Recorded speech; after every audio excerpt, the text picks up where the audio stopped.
कैलाश पर्वत की तलहटी में बसा एक छोटा सा गांव नीलपुर। यह गांव साधारण था, पर यहाँ के लोग शिव भक्त थे।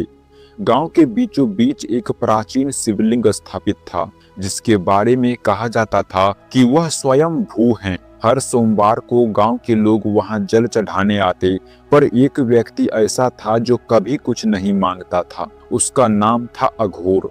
अघोर बचपन से ही मौन में रहता था।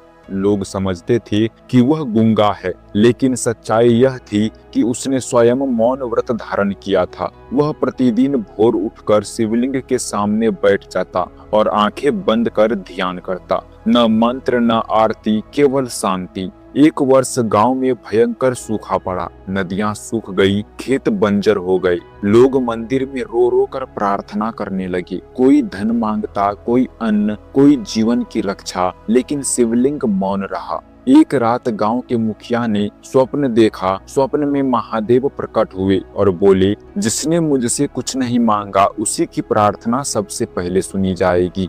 सुबह होते ही मुखिया अघोर के पास गया और बोला, अगर तुम सच में शिव भक्त हो तो आज महादेव से गांव के लिए वर्षा मांगो। अघोर मुस्कुराया, पर कुछ बोला नहीं। वह शिवलिंग के सामने बैठ। पहली बार उसके चेहरे पर आंसू थे। उसने हाथ जोड़े पर होठ नहीं हिले। तभी आकाश में बादल घिर आए, बिजली चमकी और स्वयं महादेव प्रकट हुए। गांव के लोग भय और भक्ति से कांप उठे। शिव ने अघोर से कहा, तू मौन क्यों है? अघोर ने पहली बार मुख खोला, जब सब मांगते हैं तब आप मौन रहते हैं। मैंने आपसे मौन ही सीखा है। महादेव मुस्कुराए, वर मांग।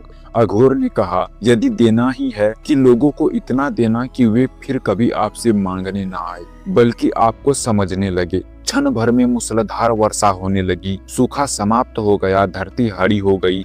पर उससे भी बड़ा चमत्कार यह हुआ कि गांव के लोगों के हृदय बदल गए। अब वे मंदिर में मांगने नहीं, समझने आते थे। महादेव ने अघोर से कहा, आज तूने सिद्ध कर दिया कि सच्ची भक्ति शब्दों से नहीं, भाव से होती है। कहते हैं उस दिन के बाद अघोर फिर मौन में चला गया और शिवलिंग से एक मंद नाद निकलता रहता है। मौन ही महाशक्ति है। यही है शिव की अनोखी कथा, जहाँ मांग नहीं, समझ ही सबसे बड़ा वरदान है। ओम नमः शिवाय।